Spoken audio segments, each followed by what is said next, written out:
La télévision Caraïbe, chaîne 22 et l'association culturelle Café Philo Haïti vous proposent tous les mardis à partir de 7h PM Café Philo. Café Philo, c'est une émission de débat, d'échange entre intellectuels, chercheurs, penseurs, opérateurs culturels et artistes de tout horizon. Le temps, l'éducation, l'identité, la morale, la science, la culture, c'est Café Philo tous les mardis 7h PM sur la chaîne 22. Café Philo et la chaîne 22, pensons mieux, agissons autrement.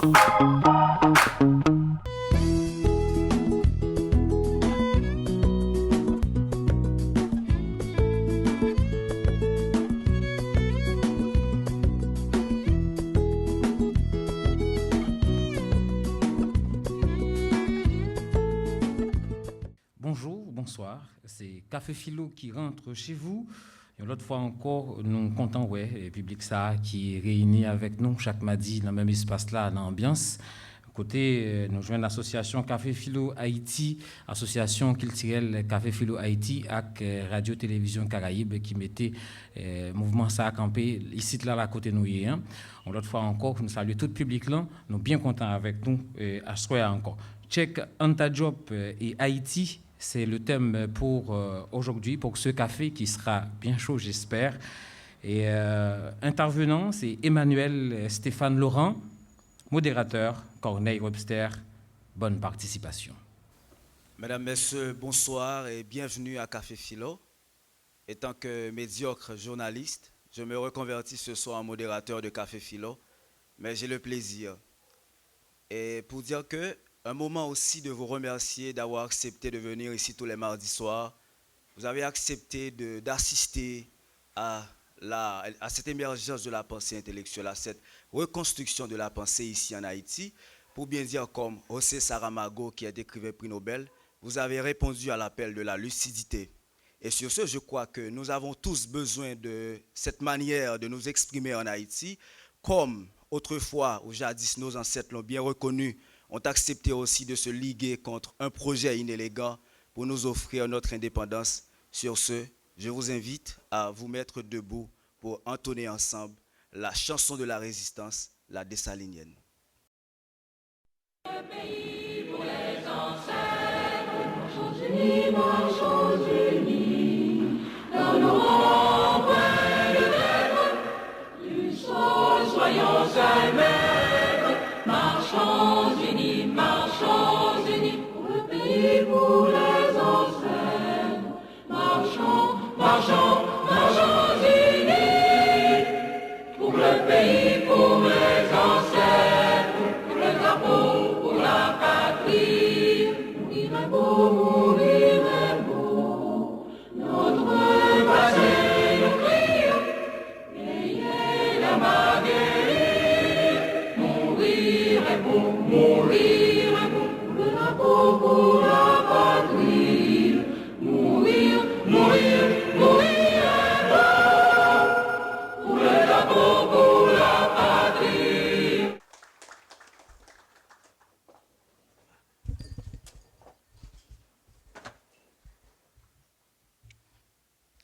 Merci déjà de cette marque d'élégance. Et maintenant, nous pourrons dire comme Albert Camus, s'engager, c'est résister. Et Café Philo l'a bien compris de s'allier à cette exigence, à cet engagement. Et c'est pour cela que Café Philo a retrouvé sa figure dans la figure emblématique des luttes pour l'émancipation, pour la libération en Amérique latine ou encore, et en Amérique du Sud, qui est celui que nous connaissons très très bien, Ernesto Che Guevara. Et maintenant, c'est le temps de saluer Ernesto, parce qu'il y a une chanson qu'il a rendu hommage, la chanson de Julio César Barbosa, qui s'appelle Hasta siempre, el comandante.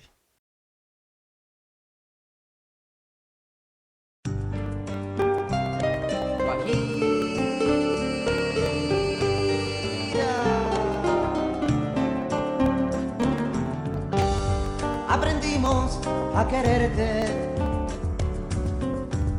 desde la histórica altura, donde el sol de tu bravura le puso cerco a la muerte. Aquí se queda la clara, la entrañable transparencia de tu querida presencia, comandante Che Guevara.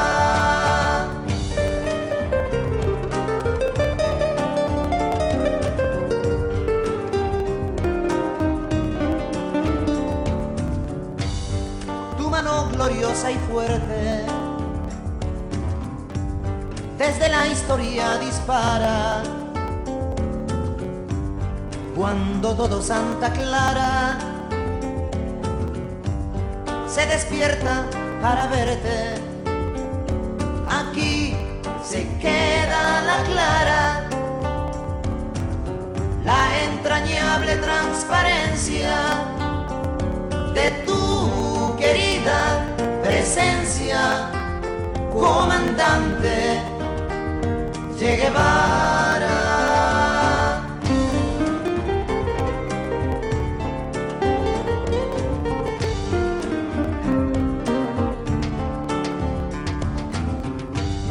Vienes quemando la brisa con soles de primavera para plantar la bandera con la luz de tu sonrisa. Aquí se queda la clara, la entrañable transparencia de tu querida presencia, comandante Che Guevara.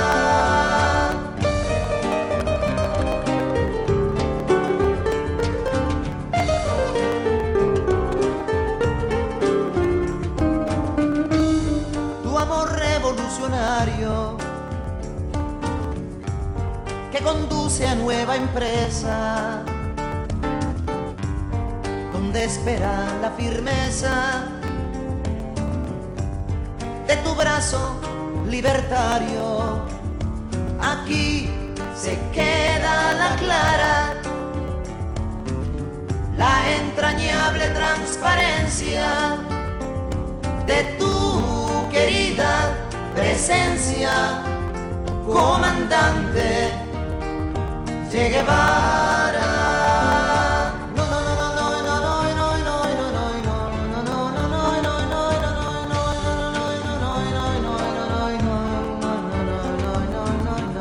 no. Seguiremos adelante, no, no, no, no, no, no. Como junto a ti seguimos y con Fidel te decimos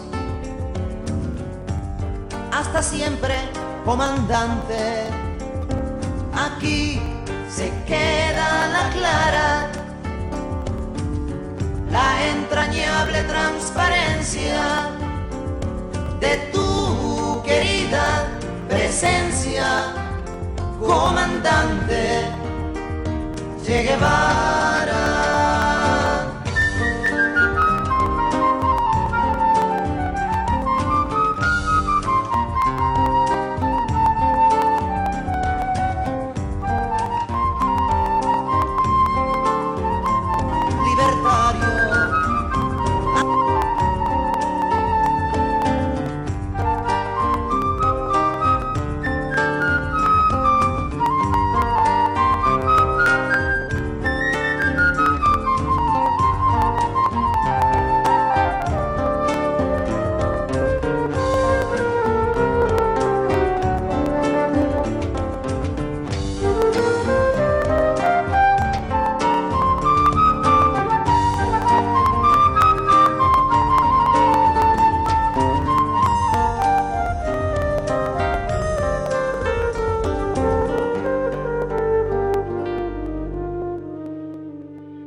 Hasta siempre el comandante de Julio César Barbosa.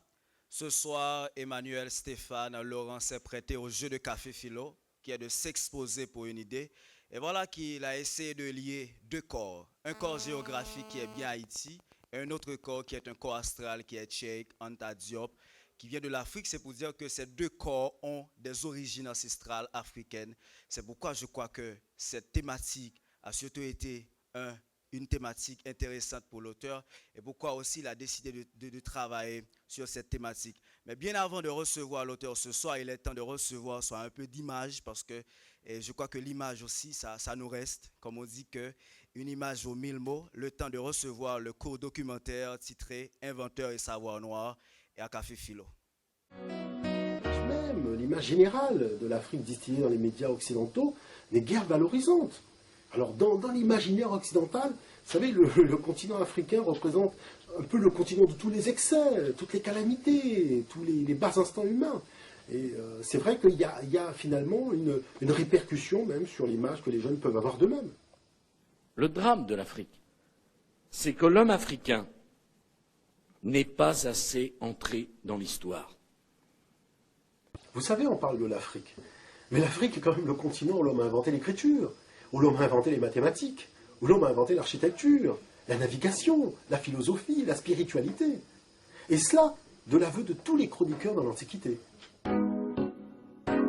Il n'y a de place ni pour l'aventure humaine, ni pour l'idée de progrès.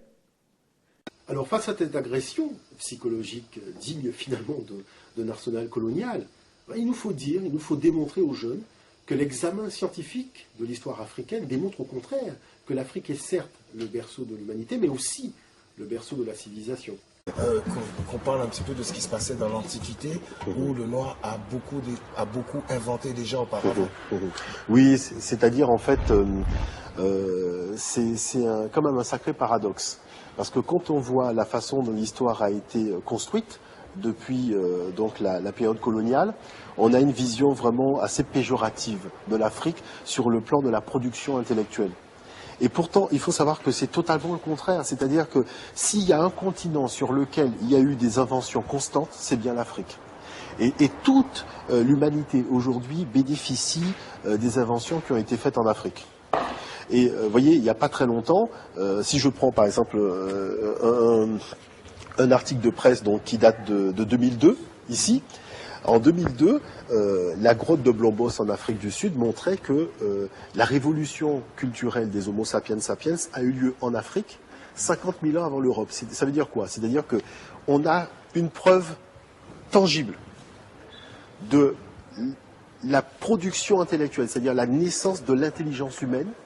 On a des preuves concrètes qu'aujourd'hui, ça s'est fait en Afrique il y a 77 000 ans avant Jésus-Christ. Au niveau de l'Égypte, c'est véritablement l'apothéose en termes de production scientifique en Afrique noire. Parce qu'on a l'invention donc des mathématiques, de la médecine, de l'astronomie, de la religion, du papier, donc de l'architecture monumentale. Donc toute une série d'inventions qui vont vraiment éblouir les autres peuples, tels que les Grecs, qui vont parler des Africains en disant des dieux. Et donc faut voir quand même, l'hiéroglyphe, c'est l'écriture des dieux. Même si le nom africain de cette écriture, c'est Médunéter, c'est-à-dire l'évangile, la parole divine. Et des gens comme Thalès, comme Pythagore sont venus en Afrique recevoir un enseignement. On a même le nom de leur professeur africain qui nous a été légué par Plutarque dans son traité d'Isis et d'Osiris. Et on sait quelle université qu'ils ont fréquenté, l'enseignement qu'ils ont reçu et ceux qu'ils ont ramenés en Europe par la suite. Je voulais juste rajouter une petite chose. J'ai amené ceci. Parce que, voilà, moi, on n'oublie pas que chez nous, les noirs charbon, on les appelait les vélos Solex. Et je tiens quand même à le dire, mon cher Jimmy, parce que c'est important. Les noirs charbon, c'était ceux qui voyaient un peu plus de misère que les autres quand même chez nous. Hein. Bon, moi je tiens à dire que ce sont ces individus-là, noirs charbon, à qui ont droit tous les éléments de la civilisation. C'est quand même paradoxal.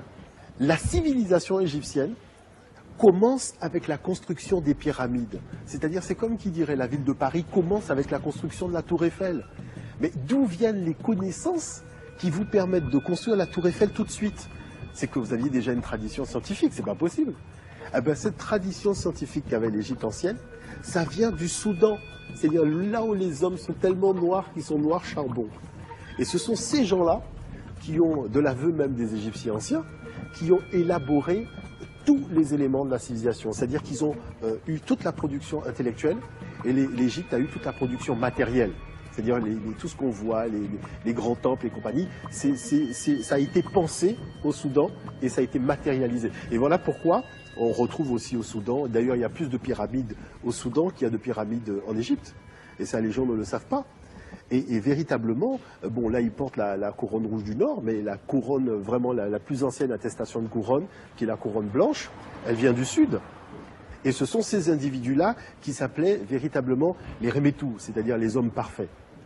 Voilà pourquoi il ne se représente jamais debout de façon statique. Il a toujours la jambe en avant, qui est la jambe du côté du cœur, en avant. Parce qu'il considérait que quand Dieu a commencé à créer le monde, Dieu était en action.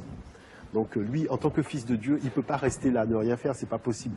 Donc il doit se mettre en action comme Dieu. Donc voilà pourquoi il se représente avec ses attributs, donc dans son côté majestueux. Hein, et il est en action comme Dieu parce qu'il se considère comme étant le représentant de Dieu sur terre et un peu aussi le pasteur qui doit guider tout le peuple africain à l'époque donc vers cette connaissance divine qui était la Maat. Le paysan africain qui depuis des millénaires vit avec les saisons, dont l'idéal de vie est d'être en harmonie avec la nature, ne connaît que l'éternel recommencement du temps, rythmé par la répétition sans fin des mêmes gestes. Je comprends qu'on ne sache pas. Mais moi, j'ai grandi aussi, je ne savais pas non plus. Mais j'ai été chercher, parce que j'ai pas cru que les Noirs n'avaient pas pu inventer des choses. C'est totalement impossible. Donc j'ai été chercher. Et voilà pourquoi je pense que chacun de nous, moi je ne fais pas ça pour moi, je le fais pour tout le monde. D'ailleurs, moi-même, je ne compte pas. Je dis chacun de nous, on doit partir, prendre notre bâton de pèlerin et partir à la recherche d'eux. Se mettre à chercher. On a des librairies, il faut demander aux librairies de mettre en vente des ouvrages maintenant qui nous permettent d'avancer au niveau de la réflexion. Il y a toute une série de prises de conscience à faire. J'ai été dans une école en Guadeloupe, je tombe sur des élèves, en plus au Gosier, qui est la ville quand même de Nicolo, des jeunes d'un collège qui me disent que « Monsieur, est-ce que vous pourriez nous expliquer pourquoi les Noirs, c'est la seule race qui n'a rien inventé ?» Au début, je me dis « C'est une plaisanterie ». Et c'est là que commence le subterfuge. Parce que ce monsieur dépose le brevet de la lampe électrique en 1881, et arrive le brevet pour le filament de carbone et le support de globe pour la lampe électrique. Ça veut dire quoi? Ça veut dire qu'on dit que Thomas Edison a inventé l'ampoule. Mais Thomas Edison, dans le fond, il n'a pas fait grand-chose. Par contre, encore faut-il que ça marche. Vous voyez, ça ne sert à rien d'inventer une voiture si quand tu as besoin d'avancer, tu es obligé de la soulever et d'avancer comme ça. Non, si tu as inventé une voiture, c'est que tu rentres, tu t'assieds, tu tournes la clé. Eh ben, celui qui a permis à tout le monde de rentrer, de tourner de la clé, d'avancer, c'est ce type-là. Parce que c'est lui qui a inventé le filament de carbone, qui nous éclaire encore aujourd'hui, et qui fait que l'ampoule peut briller pendant longtemps. Même les feux tricolores, toutes ces inventions-là, vous êtes obligés de passer par l'invention, par le propriétaire de départ, qui était le noir qui a déposé le brevet. Et l'INPI à Paris et l'équivalent de l'INPI aux États-Unis, ce sont deux organismes officiels sur lesquels vous ne pouvez même pas discuter. Ça s'appelle échec et maths. Il faut dire les choses clairement, parce que là, on n'est plus dans le romantisme historique, on est dans le débat scientifique et technique. Voyez. Personne ne peut venir nous dire que c'est faux, parce qu'on a tous les brevets. Et je vous ai montré qu'une partie des brevets, parce que je vais vous dire une chose. Si, là, vous avez une liste de 140 brevets, mais les Noirs ont déposé, au moins, à mon avis, au bas mot, il y a près de 4000 brevets. Parce que quand vous prenez ce type-là, ce mec-là, il a déjà au moins 300 brevets. Quand vous prenez Washington Carver, là, il a au moins 400 brevets. Là, la timeur, là, mais attendez, c'est extraordinaire. Et chez Kanta, qui a inventé le système qui permet de doser la mélanine dans la peau des brebis. Chez Kanta, c'est quand même lui qui est inventeur du système qui permet de doser la peau de la mélanine et qui a envoyé tout le monde au colloque du Caire. Il les a renvoyés à la case départ de la réflexion scientifique, chez Kanta, avec son procédé qu'il a mis au point. Il a travaillé avec le prix Nobel de physique quand même quand il était étudiant. Même chose pour Annette Just. Donc tous ces gens-là, c'est des gens qui possèdent des tonnes de brevets. Donc moi je vous montre ce qui est plus médiatisé, mais si vous faites vous-même vos recherches, vous allez être impressionnés. Allez sur le site du gouvernement américain, vous allez voir vous-même. Et je crois pouvoir dire que pendant toute ma jeunesse et ma vie d'adulte, en fait, j'ai été un afro-pessimiste, avec une vision de l'Afrique très éloignée. Ce genre de cours, ce genre d'information, c'est, je crois, ce qu'il y a de plus, les choses les plus importantes dans la vie d'un être humain, parce que ça change, en fait, ça permet de faire évoluer, de transformer complètement le système de croyance. Et le système de croyance d'un individu ça fait tout. Ce qui fait la différence entre les gens, c'est pas tant les difficultés rencontrées, tout le monde en rencontre. Voilà, c'est bien Inventeur et Savoir locaux, un très court documentaire à rechercher sur les plateformes, bien sûr YouTube ou autres. C'est un documentaire à avoir chez vous pour regarder instantanément. Bien, le temps de recevoir l'invité qui est Emmanuel Stéphane Laurent, qui n'aime pas trop qu'on l'appelle parce qu'il est pseudonymé l'homme. Je crois que c'est comme ça que ses étudiants l'appellent affectueusement. Et il a choisi de parler d'Haïti et de Cheikh Anta Diop, que je dis tout à l'heure que c'est parler de deux corps, un corps géographique et encore un corps astral, un corps géographique parce que nous avons cette belle réalité avec l'Afrique, de dire que nous avons nos origines africaines, et aussi parce que Dessalines, fondateur de cette patrie, de la terre de libérateur nègre, disait déjà, et les pauvres noirs dont les pères sont en Afrique, n'auront-ils donc rien? Et aussi parce que Jean-Paul Esmas avait déjà la volonté de ressentir, de retrouver, de rechercher les traces haïtiennes dans les manifestations africaines. Et c'est pour cela qu'il devient important ce soir d'accueillir élégamment le professeur, anthropologue, chercheur à l'UEH, professeur à l'ENAT, monsieur Emmanuel Stéphane Laurent. Merci.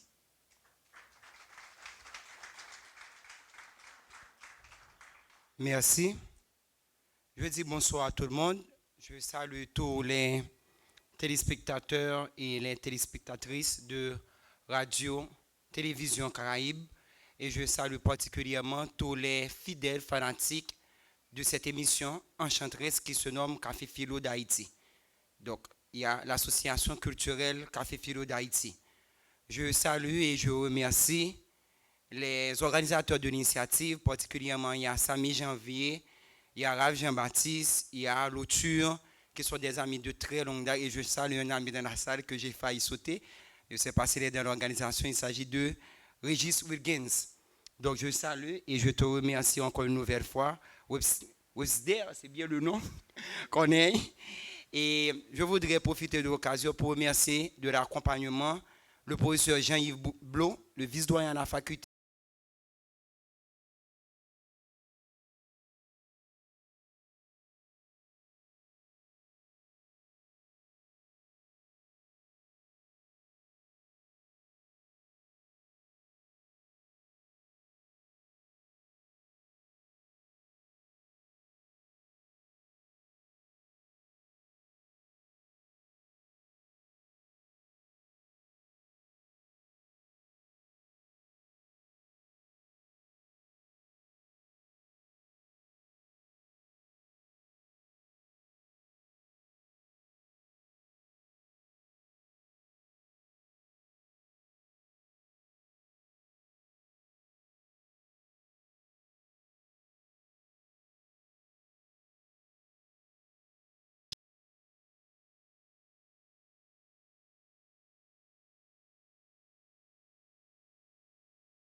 fait une tournée lors d'un stage à la bibliothèque de l'Université Laval, je me suis rendu compte que Cheikh Anta Diop a écrit 9 textes importants.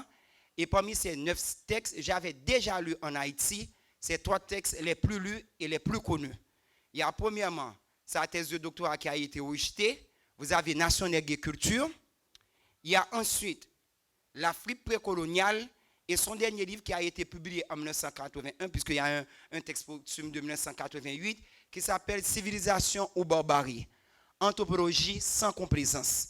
Et en 2012, j'ai bonne mémoire quand je fus en master histoire à l'école normale supérieure et que j'étais encore le coordonnateur d'un groupe d'étudiants à la faculté d'ethnologie qui s'appelle Potomitan, cellule socioculturelle des étudiants et des étudiants de la faculté d'ethnologie.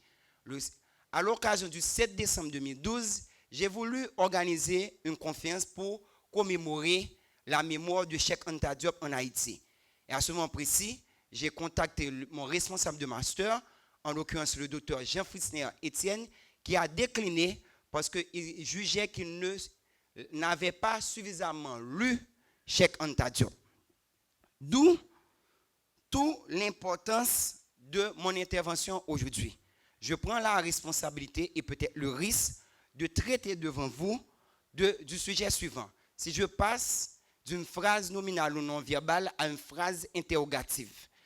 Mon intervention s'intitule « Cheikh Anta Diop et Haïti ». Mais si je le transforme en une phrase interrogative, j'obtiens la phrase suivante. Quel intérêt les intellectuels noirs en général et nous-mêmes, les intellectuels haïtiens en particulier, auraient intérêt à lire Cheikh Anta Diop? Et en ce sens, je voudrais traiter, parce que monsieur me dit c'est 30 minutes, mais je dois te dire que j'ai l'habitude d'être... J'ai une réputation d'abondance. Hein? Bon, bref. Donc, oui, il faut le dire. Donc, j'espère en 30 minutes pouvoir parler de la vie de Cheikh Anta Diop, de son œuvre et de son apport, de sa vie politique et critiquer l'œuvre. Je dois dire aussi que quand j'ai fait cette intervention à l'émission Koudjé sur Culture la Caille, je l'ai fait absolument en créole.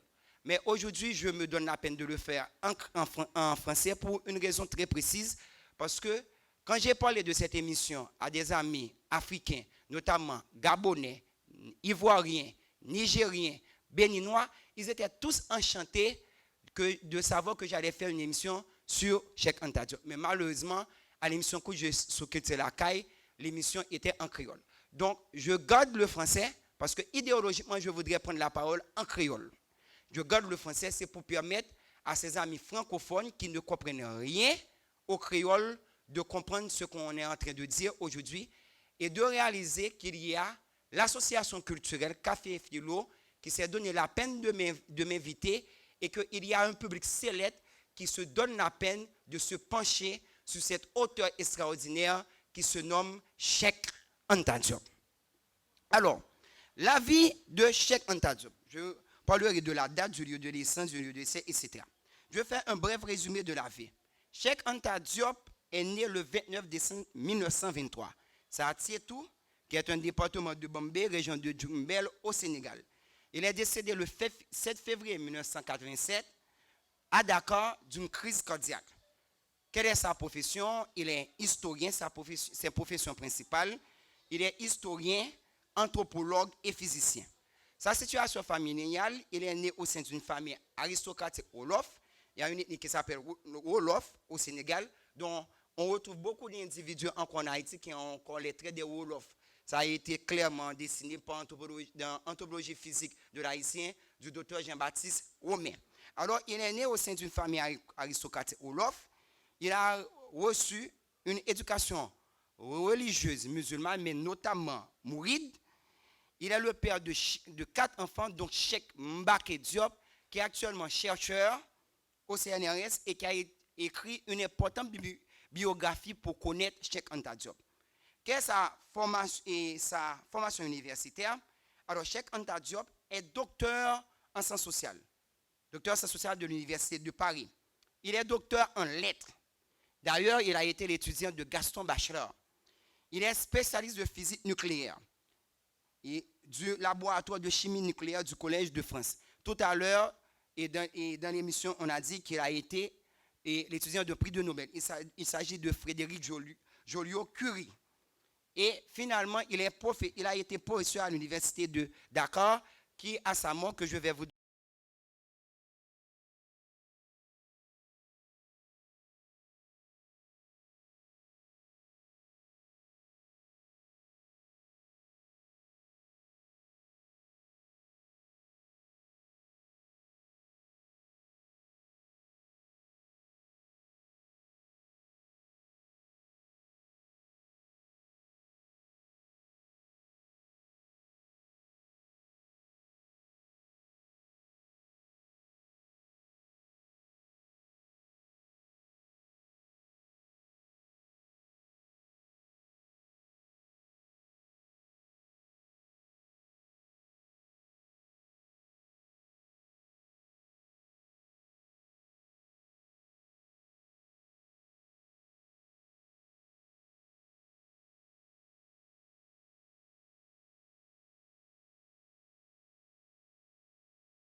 Dans le monde.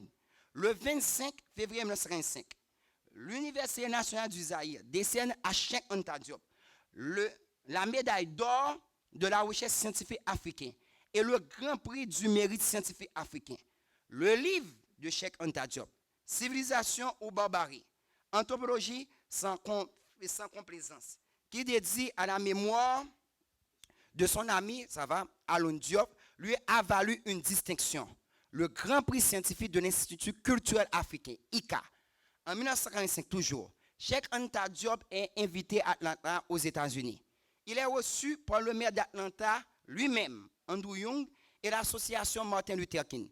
Et depuis lors, c'est-à-dire depuis le 4 février 1985, on a consacré une date à la mémoire de Cheikh Anta Diop aux États-Unis et qui est encore fêtée de nos jours. Et cette date s'appelle Dr. Cheikh Anta Diop Day. En mars 1987, même au-delà de sa mort, l'université de Dakar, parce qu'il est mort le 7 février 1987, est renommée Université Cheikh Anta Diop. Et le 8 février 2008, le ministre de la Culture du Sénégal, Mamé Bira Diop, a inauguré un mausolée continuant la mémoire de Cheikh Anta Diop à Tétiou, son village natal. Je terminerai ce point-là par quelques considérations de Cheikh Anta Diop par les autres savants africains. Vous avez Monseigneur Chibankou Chichikou, qui a écrit un livre qui s'appelle Hommage aux hommes de science et de culture Zaïwa. Monseigneur Chibankou Chichikou vous dit que Cheikh Anta Diop, c'est le plus grand savant africain des temps modernes. Pour le professeur Jean-Charles Kourovi Gomez, Cheikh Anta Diop est le pharaon du savoir. Pour François-Xavier Fauvel, au Centre de recherche africaine, Université de Paris 1, dans son texte, Cheikh Anta Diop, l'Égypte et l'identité africaine, qui est en ligne, c'est une figure incontournable de l'historiographie africaine. Pour Caneter, Cheikh Anta Diop est le révolutionnaire de la conscience africaine, etc., etc., etc. C'est une façon de vous présenter la grandeur de cet homme qu'on appelle Cheikh Anta Diop. Je passe à un autre point, qui est l'œuvre de Cheikh Anta Diop. Alors, je balayerai le terrain par ses principaux titres. Ordinairement, quand on parle de Cheikh Anta Diop, on lit le nom à Nation Nègre et Culture. Mais Cheikh Anta Diop n'a pas seulement écrit Nation Nègre et Culture, qui a été publié en 1954. Il est aussi l'auteur de 8 autres textes, parmi lesquels vous avez l'unité culturelle de l'Afrique noire, 1959. L'Afrique noire précoloniale, 1960. Les fondements culturels et techniques d'un État fédéral d'Afrique noire, 1960. Antériorité des civilisations nègres, mythe ou réalité, où il débat point par point tous ces contradicteurs, tous les oppositions qu'on a pu lui faire. 1967.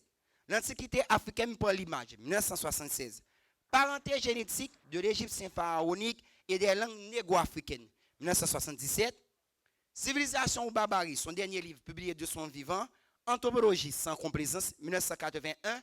Un livre posthume publié après sa mort en 88 qui s'appelle Nouvelles recherches sur l'Égyptien ancien et les langues modernes, qui a été publié en 1988.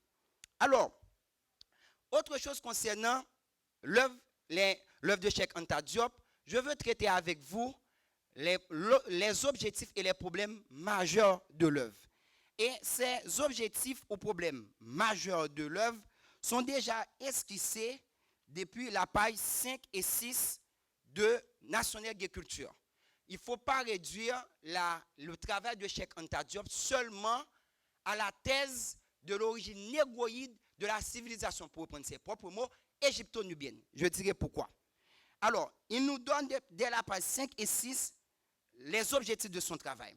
L'indépendance de l'Afrique, la création d'un État fédéral continental africain, l'origine africaine et négroïde de l'humanité et de la civilisation, l'origine nègre de la civilisation égypto-nubienne, l'apport de cette civilisation, donc de la pensée nègre, à la civilisation occidentale dans les sciences, les lettres et les arts. Et n'en me déplaise à mes amis, ou j'espère qu'ils me retrouveront dans ce débat, en fait, tout ce que nous retrouvons dans la Grèce existait depuis des millénaires en Égypte. D'ailleurs, dans la revue Nomade, qui a été essentiellement consacrée à Cheikh Anta Diop, on vous dit, si un savant grec a eu une très haute réputation et qu'il n'a pas été en Égypte, on lui invente une légende en le faisant passer en Égypte. Parce que s'il ne passe pas, il ne reçoit pas la formation égyptienne, il n'est pas suffisamment grand. Et qu'on prend tous les premiers philosophes. D'ailleurs, il y a quelque chose. On parle souvent du mythe grec et du mythe grec. C'est-à-dire l'apparition de la philosophie dans la Grèce antique. En fait, il n'y a jamais, je m'excuse, et ça va faire des débats avec mes amis et de l'école normale, et je veux bien de ce débat, il n'y a jamais existé de mythe grec. Le mythe grec, c'est une invention académique. D'ailleurs, René Schwaller de Rubix parle lui-même de miracle égyptien.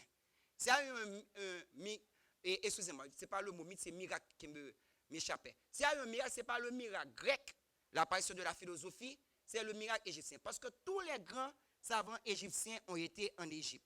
Thalès, Pythagore. D'ailleurs, Pythagore, c'est une déformation perse de Tagora. Ta qui veut dire Dieu, Go qui veut dire connaissance, et Ra, soleil. Donc, c'est celui qui a reçu l'initiation dans le temple solaire. C'est ce que nous dit Albert Sussman, qui est un historien de Pythagore. Pythagore a étudié les mathématiques pendant 22 ans en Égypte. D'ailleurs, les prêtres de Memphis ne voulaient même pas de lui. Platon, de haute réputation, a étudié la philosophie pendant 13 ans en Égypte. Vous avez le cas de Démocrite, de Leucippe, de Dox. Donc, tous ces grands savants, Anaxagore, tous ces grands savants que nous honorons, nous admirons et que nous étudions les textes en philosophie à l'école normale supérieure, ont d'une façon ou d'une autre bénéficié du savoir égyptien. Hippocrate le dit lui-même. Donc, ils sont tous clairs sur l'origine de leur savoir. D'ailleurs, Jean-Philippe Omontude, avec un livre qui s'appelle « Les racines négro-africaines de la civilisation occidentale », où il le prouve en allant dans les textes, en faisant un travail historique, c'est-à-dire en allant dans les textes de 1er mai. Il l'a prouvé. Alors, vous avez l'identification des grands courants migratoires et la formation des ethnies africaines. La parenté linguistique entre l'Égypte et l'Afrique noire. La véritable origine du monde sémitique. La délimitation de l'ère culturelle noire qui s'étend jusqu'en Asie occidentale de la vallée de l'Indus. La caractérisation des structures politiques et sociales africaines. La formation des États africains sur tout le continent après le déclin de l'Égypte et la continuité du lien historico-culturel jusqu'à l'aube des temps modernes. La description de l'univers artistique africain et ses problèmes. Sculpture, peinture, musique, architecture, littérature, etc. La démonstration de l'aptitude de nos langues à supporter la pensée scientifique et philosophique et partant de là, la première transcription africaine non ethnographique de ces langues. Donc, c'est tous les aspects du travail monumental herculéen que comprend l'œuvre de Cheikh Anta Diop. Certes, comme je l'ai dit, dès qu'on parle de Paul de Cheikh Anta Diop, on pense à la thèse négro-africaine de la civilisation égyptienne. C'est clair. D'ailleurs, les anciens eux-mêmes sont très clairs.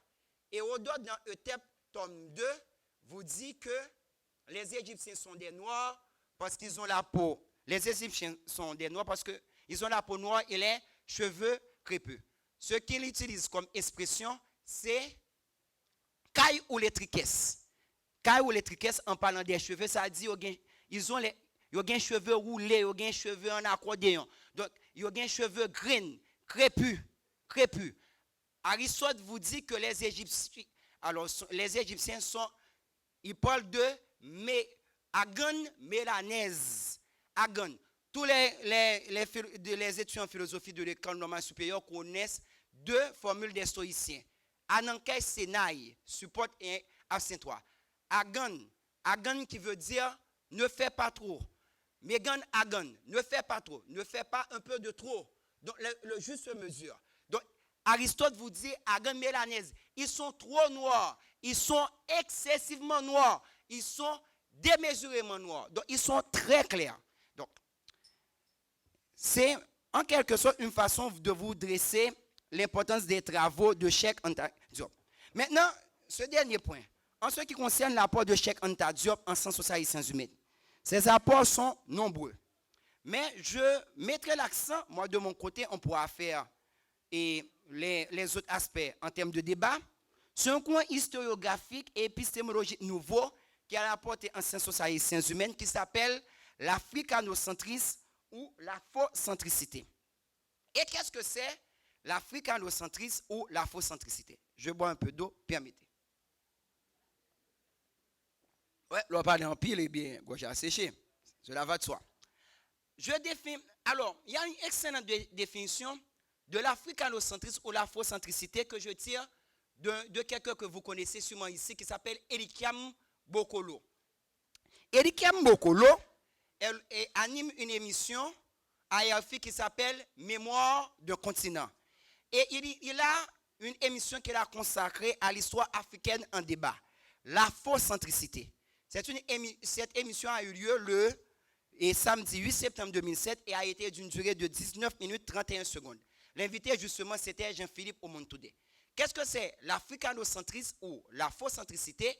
C'est un courant historiographique et épistémologique qui a été inventé par Cheikh Anta Diop à partir de son livre Nation et Culture, qui a été développé aux États-Unis par Molefi qui était à santé. Et que nous dit l'africanocentrisme ou l'afrocentricité, il est temps pour les écrivains noirs et particulièrement les écrivains africains de prendre leurs responsabilités et d'étudier l'histoire africaine à la lumière des recherches africaines.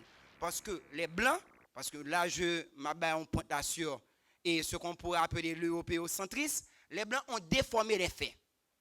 Alors, l'africanocentrisme ou l'afrocentricité a plusieurs adeptes dans le monde. Vous avez Théophile Obenga, qui est le disciple le plus célèbre de Cheikh Anta Diop. Vous avez Molefi qui était à santé. Vous avez Mouba Bengue Bilolo, qui a écrit un texte extraordinaire. Bon, je ne sais pas comment.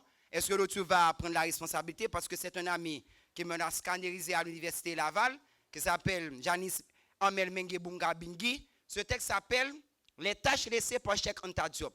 Hommage au père de l'égyptologie africanologie africaine. Si tu veux l'auteur en partant, je te le donne pour toute personne qui serait intéressée.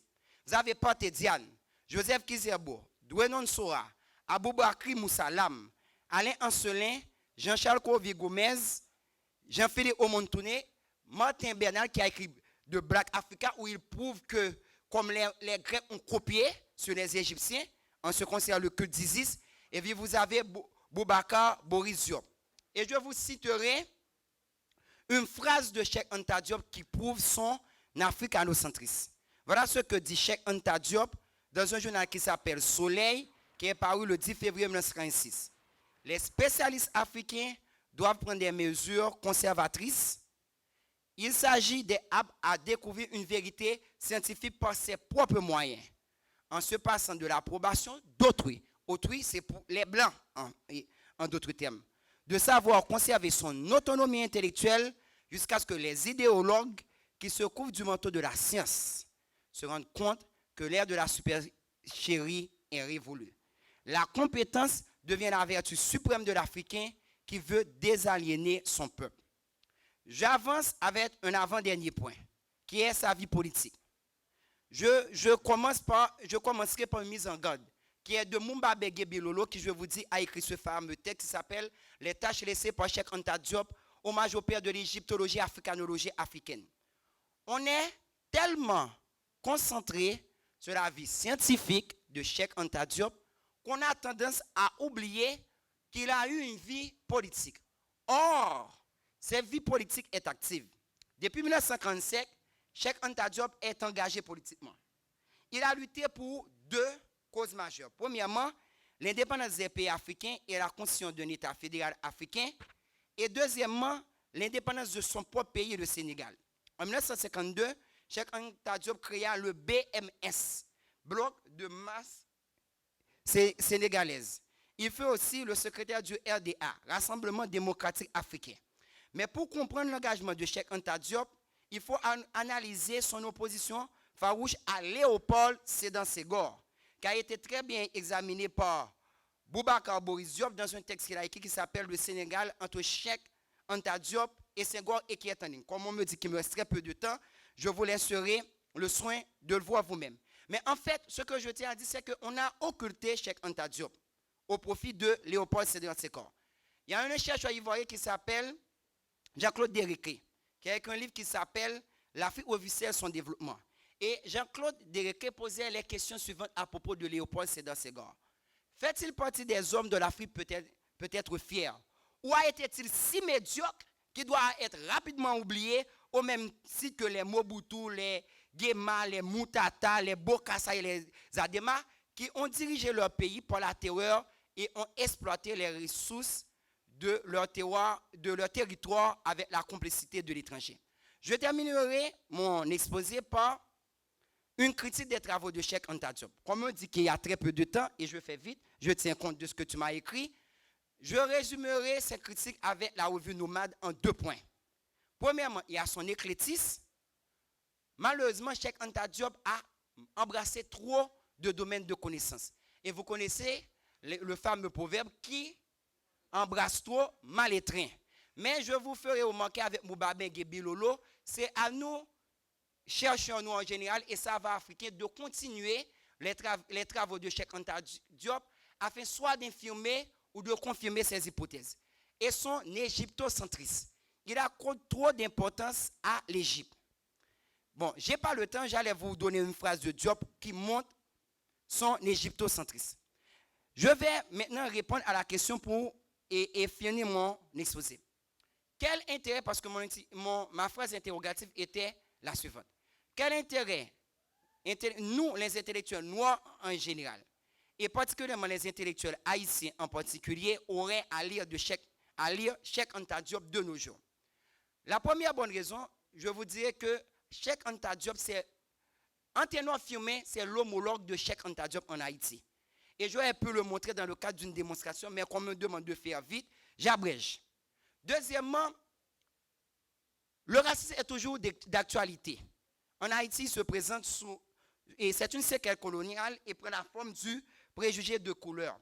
Et j'emprunterai des concepts du philosophe français Vincent Cespedes, qui est un philosophe aussi en vogue et aussi connu et en café philo, que Raphaël Enthoven, qui parle de 2 concepts dans son livre Mélangeons-nous, enquête sur la chimie humaine. Il se présente sur la forme de la mixophobie, la peur du mélange. Je ne vais pas mélanger race, moi, à race, puis on ne va pas gâter race, même pas quitter un bout de charbon tomber dans le là. Et vous avez la misophilie, l'amour du mélange. Je vais mélanger race, moi, à race, parce que faut améliorer la race. Troisième raison, vous avez la proposition d'un modèle. Ordinairement, nos modèles, ce sont des modèles gréco-latins, qui n'est pas mauvais. Je sais que Régis aurait pu me dire, mais en quoi c'est mauvais? S'il faut étudier Platon, Aristote, il faut continuer à les étudier. Je suis d'accord. Mais, Cheikh Anta Diop, à compter du modèle gréco-romain que nous connaissons très bien, il nous propose d'avoir comme modèle les humanités classiques africaines. On devrait lire Cheikh Anta Diop parce qu'il faut dépasser les préjugés entre Caribéens et Africains. J'ai fait une vidéo à l'Université Laval qui s'appelle Préjugés entre anti-africains où j'ai débattu de la question. Je voudrais insister sur ce point. On devrait lire Cheikh Anta Diop parce que ordinairement nos modèles ce sont des occidentaux. Il y a des savants que nous prenons comme modèles, ce sont des savants racistes. Hegel, comme le dit Yves Dorissa, il prononce toujours le H.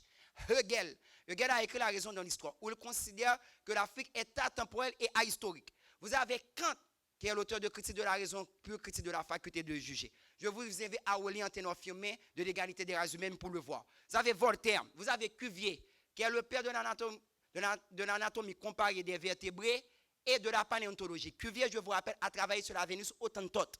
Vous avez Bourka, qui a identifié l'ère de Bourka. Troisième circonvolution, gros du cerveau qui est responsable du centre de la parole. C'est un raciste. Vous avez Malinowski, qui lui-même, dans son journal intime, on a découvert qu'il avait beaucoup de préjugés quand il écrivait les Argonautes du Pacifique occidental.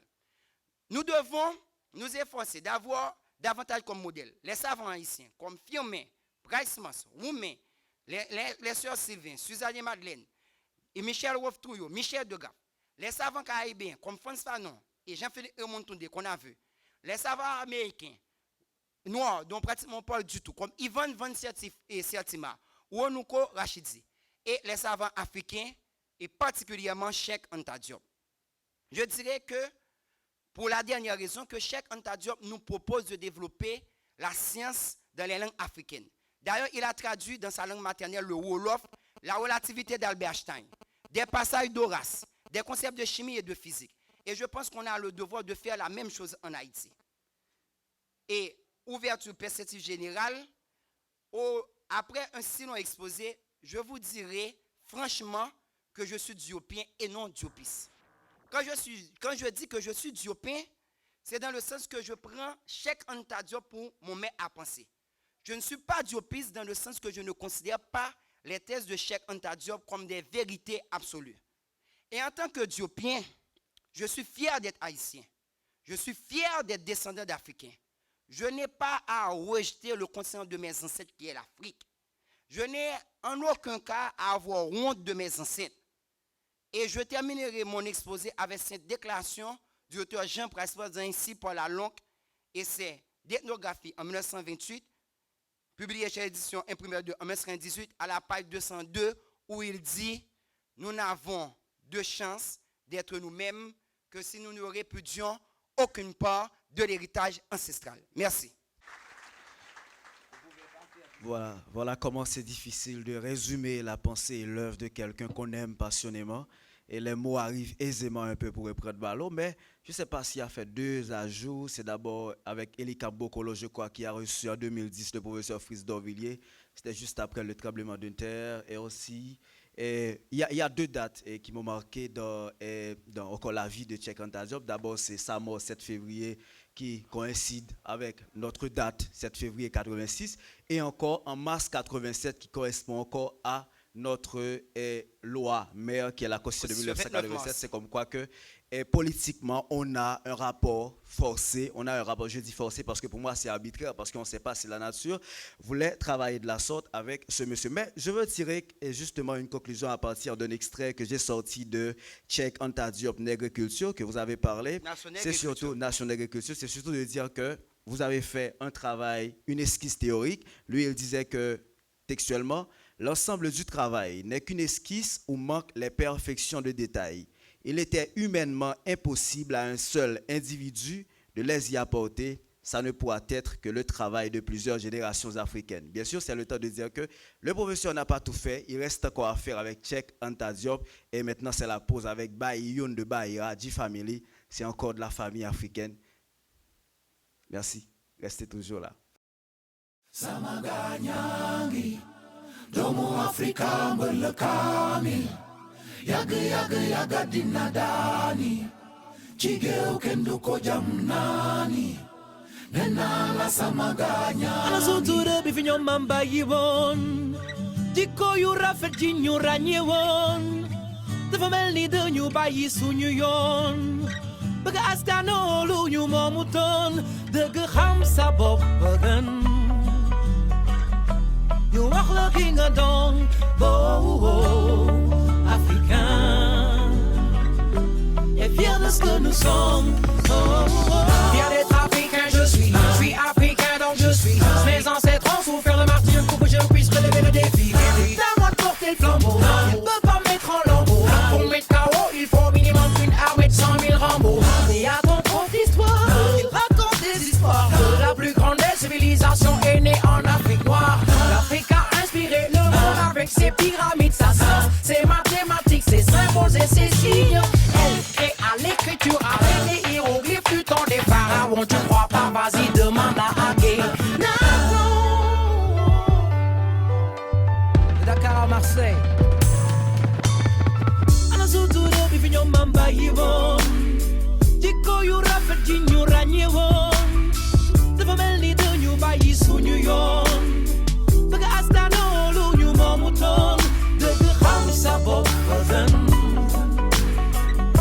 You walk looking at dawn Dege hamsa bob bagan You walk looking at dawn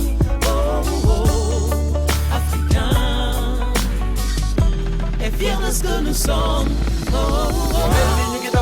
ni wàcc wàcc nañu andi xeex suñu ngand yi fekk borom jikko yi dandi foo daw di nga wuy laale jëm fa nga jóge fi nga doore fa la wëre du fu sore afro sama doole na nga ma ko xoolee gëm sama démb doon nitu tey ñaxas ni xeetu bar fa goowe africain ku la xat foo ñaawe africain xoolal ñëpp lu ñu ŋaange africain seen jóg du fi gaawee xool dina seet fan la lay ŋaañee gëm sa bopp xam fi nga bokk mel ni garab reen banqaa sa xob duñu fasa fi ñu jóge ndax panafricanis dama suñu xel dem kanamu maam ñu gis ma jaami bis nuur métis teggin Osiris carbone 14 suñu waat ñu gis histoire bi daal grand-père petit-fils Anazutu de bifinyo mamba yibon Diko yura fedjinyo ranyewon Tefamel ni denyo bayi sunyo yon Baga astano lu nyu momuton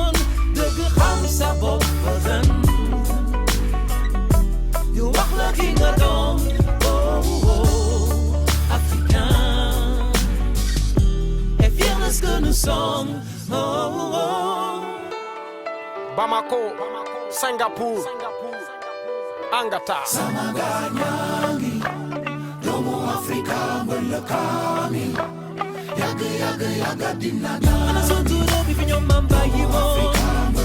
Diko you rap it in your ranyewo. The family do you buy is who you yo. The asta no lu you momo. Ana sontu do mi finyo mamba yiwo. The asta no lu you momo.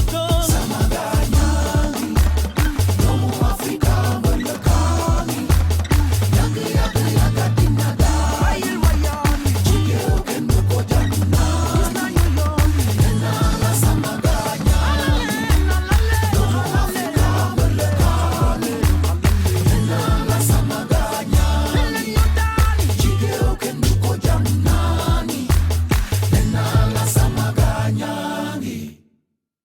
Bayoun de Baya ce soir à Café Philo. Il a fallu le temps de revenir pour les questions. C'est l'espace est très difficile, le moment le plus difficile, mais aussi le moment le plus attendu. Le temps de recevoir les questions. Et merci à Télé Caraïbes de continuer à faire vivre cet instant de parole libre. Merci aussi à vous de continuer à assister à cette présentation.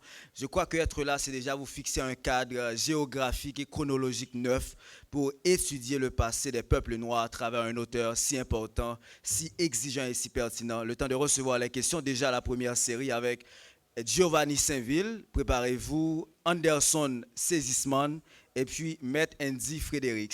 Anderson Saisisman, pardon, et puis Maître Andy Frédéric. Voilà la première série de 3 questions, vous les posez simultanément, encore alternativement. Merci. Bonsoir. Je voudrais tout d'abord, avant de poser ma question, féliciter l'équipe de Café Philo Haïti, Radio-Télévision Caraïbes.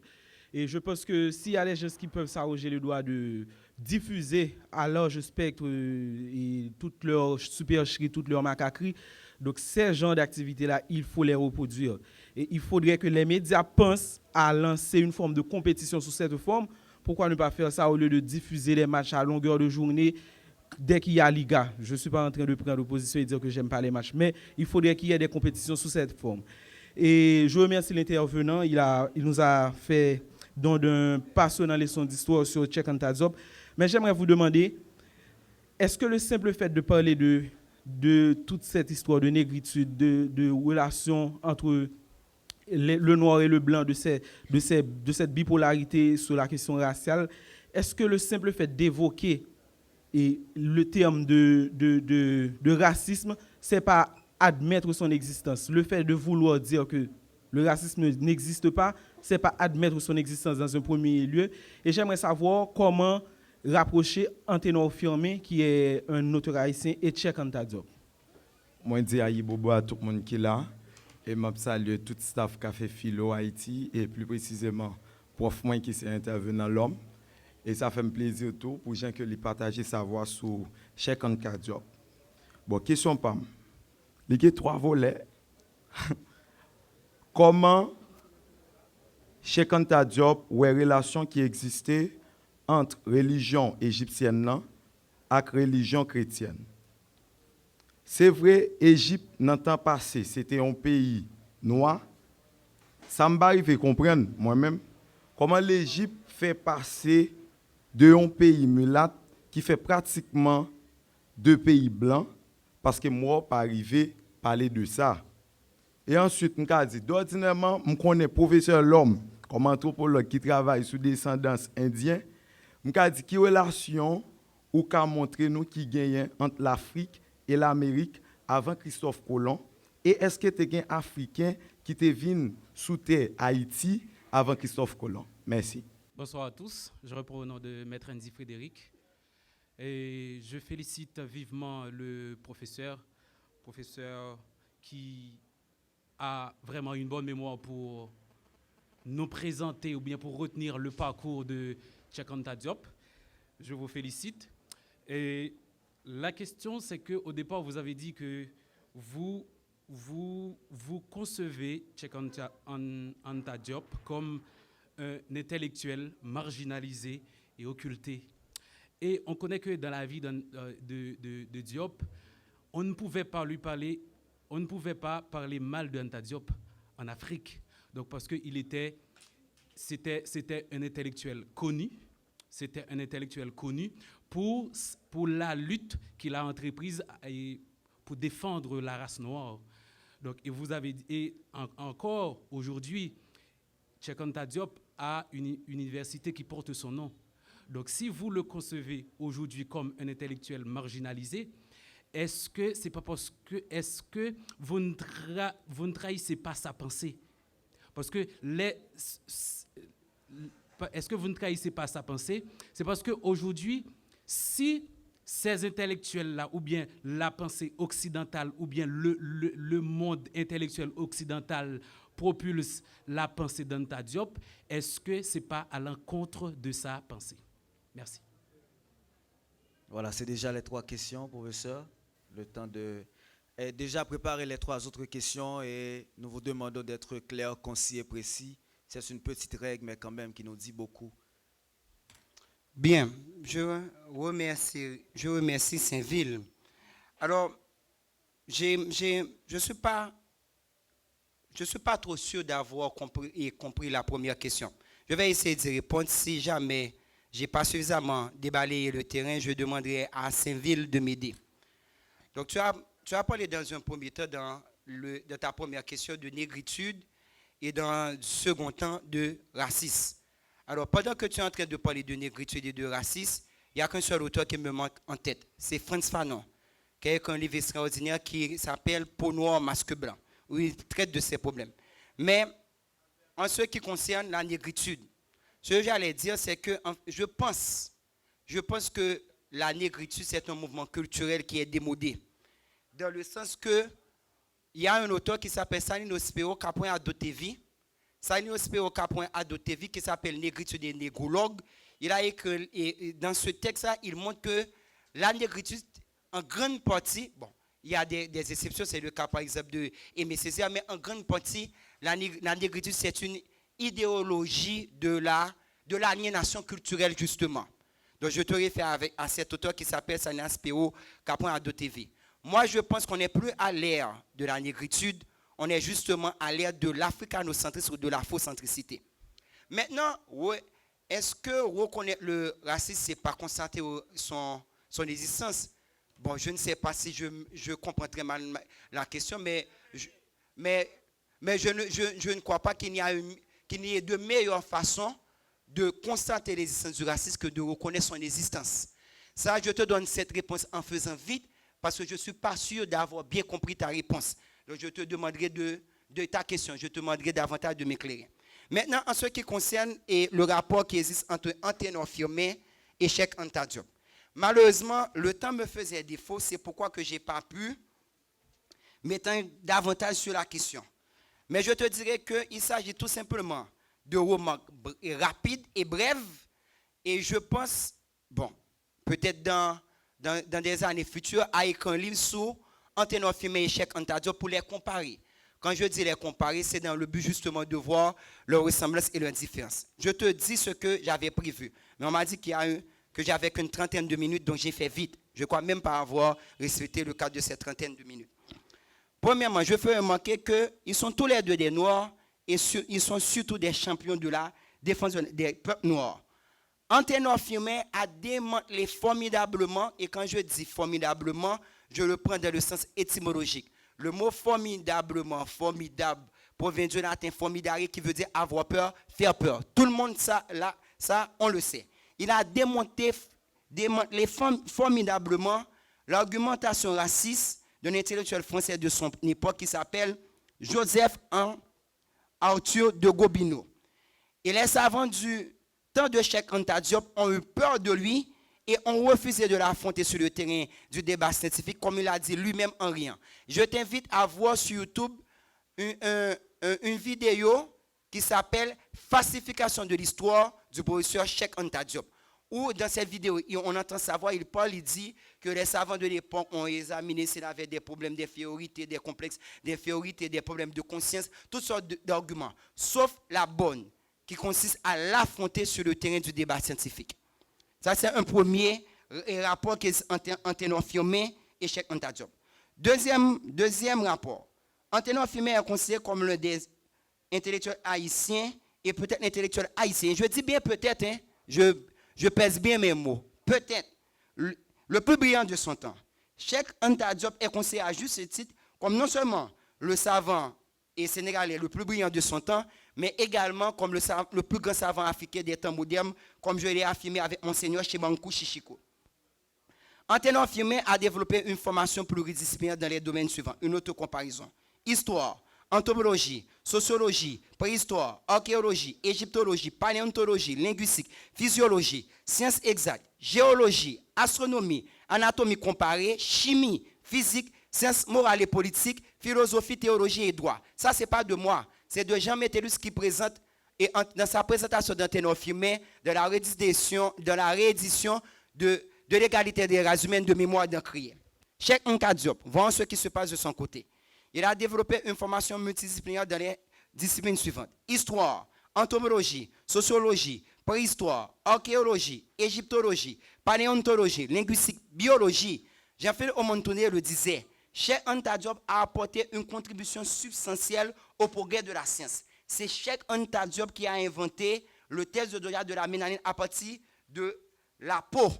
Et il a demandé à son époque qu'on lui envoie un morceau de peau de Ramsès II afin qu'il puisse prouver que Ramsès II c'est un noir. On le lui a refusé ça. Toute sa vie, on le lui a refusé. Donc, il a aussi développé des formations dans les domaines tels que chimie physique, mathématiques et même lettres. Et finalement, je terminerai par le rapport de Cheikh Anténon Firmin et de Cheikh Anta Diop en faisant constater qu'ils ont tous les deux réhabilité l'Égypte comme la mère de toutes les grandes civilisations occidentales modernes. Le premier, c'est-à-dire Anténon Firmin, par la publication de l'égalité des races humaines en 1885, et le second, c'est-à-dire Cheikh Anta Diop, par Nation Agriculture en 1954. Et j'ai un ami qui a fait une drôle de blague que j'ai beaucoup aimée. Il a dit que Anténon Firmin est mort le 19 septembre, si j'ai bonne mémoire, 1911. Que Anténon Firmin, en mourant le 19 septembre 1911 en Haïti, il a été surincarné au Sénégal en 1923. Il est devenu Cheikh Anta Diop. Voilà. Maintenant, les questions de saisissement. Saisissement pose trois questions qui louent. La relation qui existe entre la religion égyptienne et la religion chrétienne. Là, saisissement, tu me demandes de faire beaucoup de désordre. Je ne m'attendais pas à arriver du tout sur ce propos. Je risque de fois, c'est ici la foi de beaucoup de gens, mais étant donné que tu me poses la question, je suis forcé de répondre. Tout ce que vous voyez comme élément de la religion chrétienne ou judéo-chrétienne existe 2600 ans avant Jésus-Christ en Égypte. Je vais prendre plusieurs exemples. Vous avez par exemple l'histoire de Jésus. Ça n'a rien d'original. Ça n'a rien d'original. Jésus est mort et ressuscité. Osiris est mort et ressuscité. Jésus avait 12 disciples. Osiris avait 12 disciples. Jésus a ressuscité son meilleur ami qui s'appelait Lazare. Osiris a ressuscité son meilleur ami qui s'appelait Assar. Ça n'a rien d'original.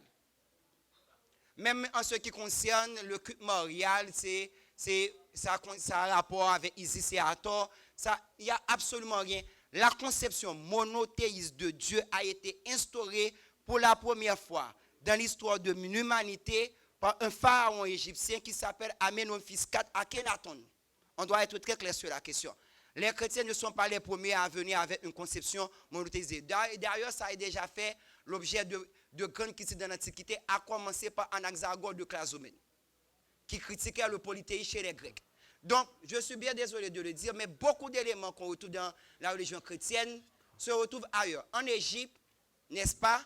En Grèce, Dionysos vous dit, voici ma chair, mangez ma chair, voici mon sang, buvez mon sang. Il vous dit ça 500 ans avant Jésus-Christ. Donc, ça vous rappelle le corps du Christ, les prend l'océ, etc. Ça n'a rien d'original. Je suis désolé, mais ça n'a rien d'original. Absolument rien d'original. Donc, tous les... Vous avez, je termine avec un dernier point, comme tu me dis de faire vite. Par exemple, vous avez le déluge de Noé. Le déluge de Noé, eh bien, c'est une copie-collée adaptée de l'épopée de Gilgamesh. Je suis désolé. Quand vous faites... Qu'importe ce qu'en disent les témoins de Jéhovah dans le livre L'Humanité à la recherche de Dieu. Parce que chaque temps qu'un peuple emprunte un élément culturel de notre peuple, il en fait un processus que Jean Copons appelle dans son livre l'enquête ethnologique de terrain qui s'appelle l'indigénisation. Il lui donne une couleur locale.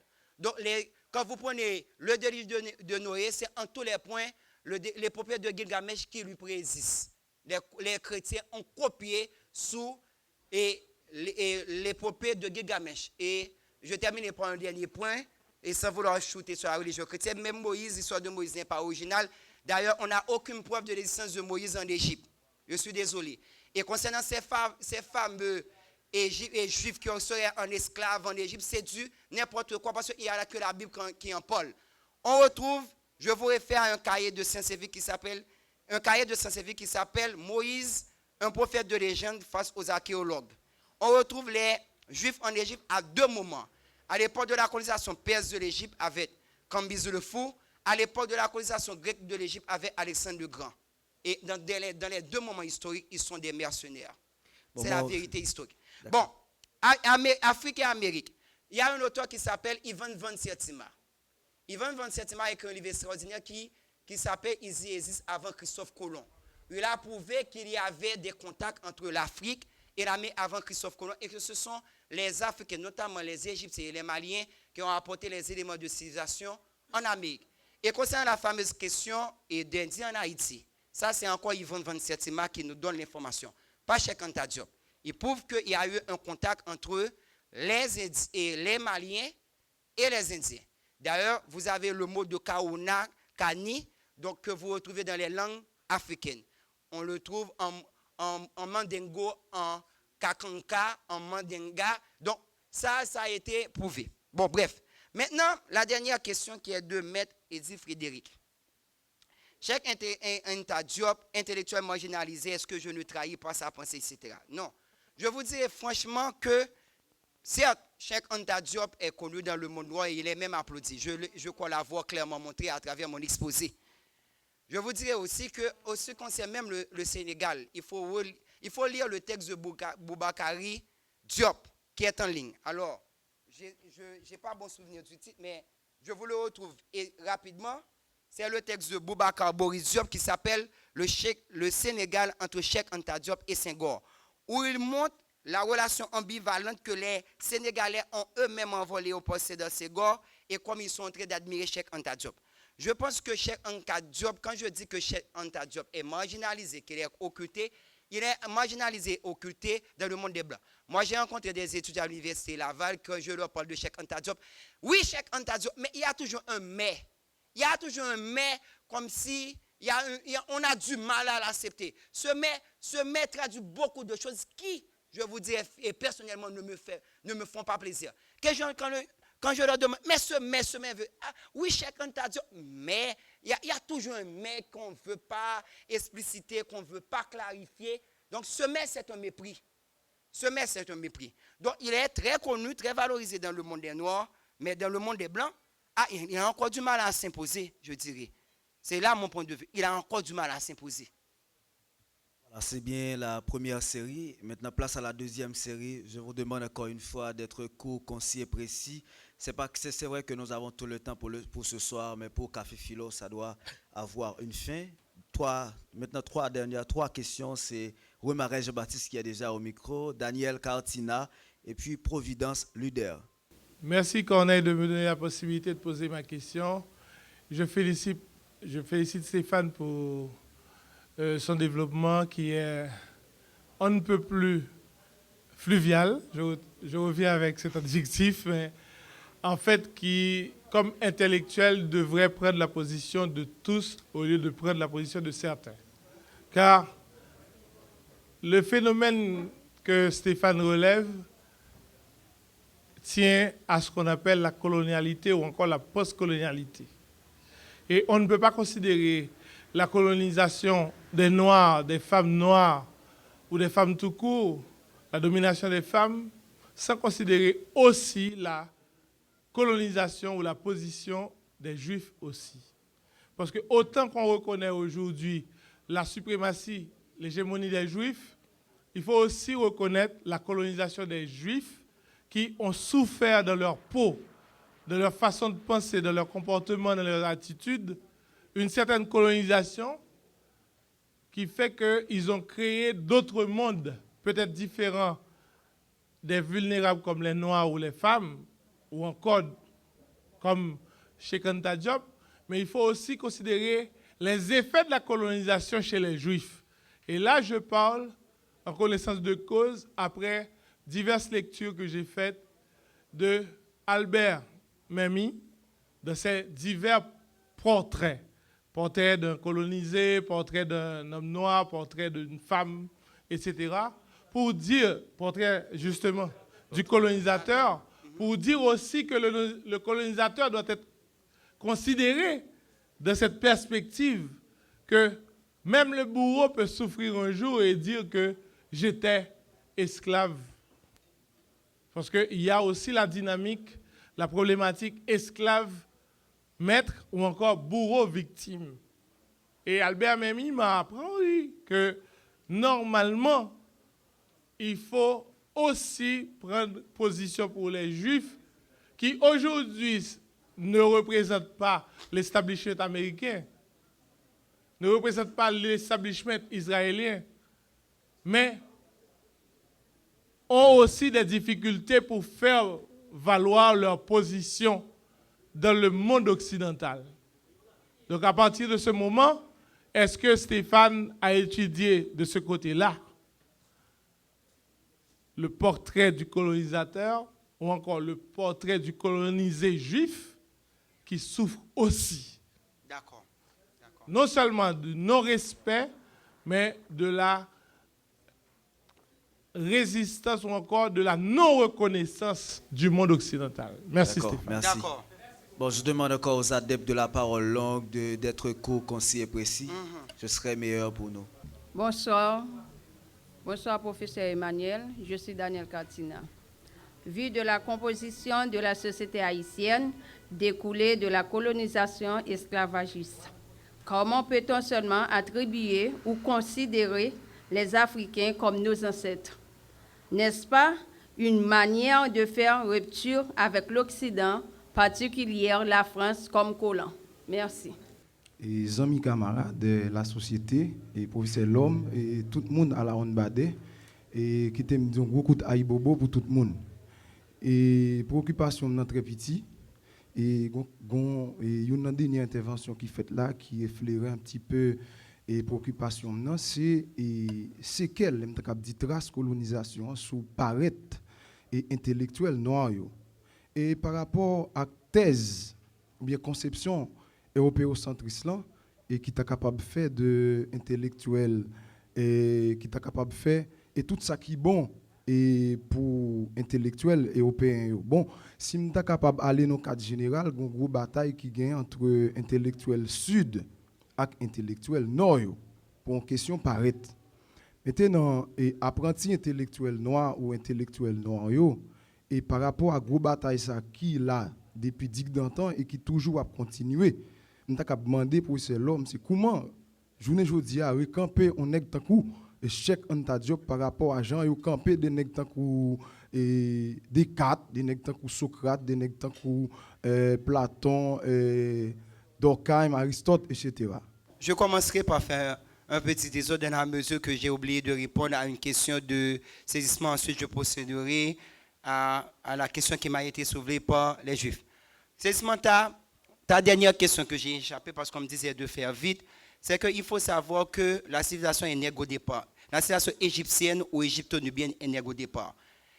Mais elle s'est métissée et est devenue une civilisation pratiquement de mulâtres ou de blancs, comme tu le disais, à cause de différentes colonisations qu'elle a subies.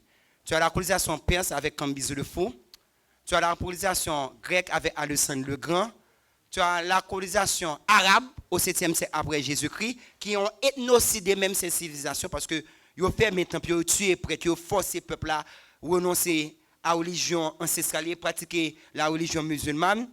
Ensuite, tu as la domination turque, c'est pratiquement à l'époque de la Renaissance, et la domination française, qui est au 18e siècle, et qui termine par une colonisation anglaise. Donc, il est clair qu'avec toutes ces différentes colonisations, tous ces apports de blanc, que les Égyptiens n'allaient pas rester éternellement des rois, qu'ils allaient devenir un peuple métis, un peuple de blanc, comme tu le dis actuellement. Maintenant, quel est le nom de monsieur qui parlait des Juifs? J'ai besoin du nom. Romarin. Ah oui, merci. Le nom de Romarin. Mon Romarin, j'ai des choses à te dire et je vais je vais parler avec toi Abimo Pectori. Parce que là, j'aime parler dans les débats Abimo Pectori. Ça dit du fond du cœur en toute franchise. Je ne me sens pas, je te parle du fond de mon cœur, je ne me sens pas trop touché par la question des Juifs.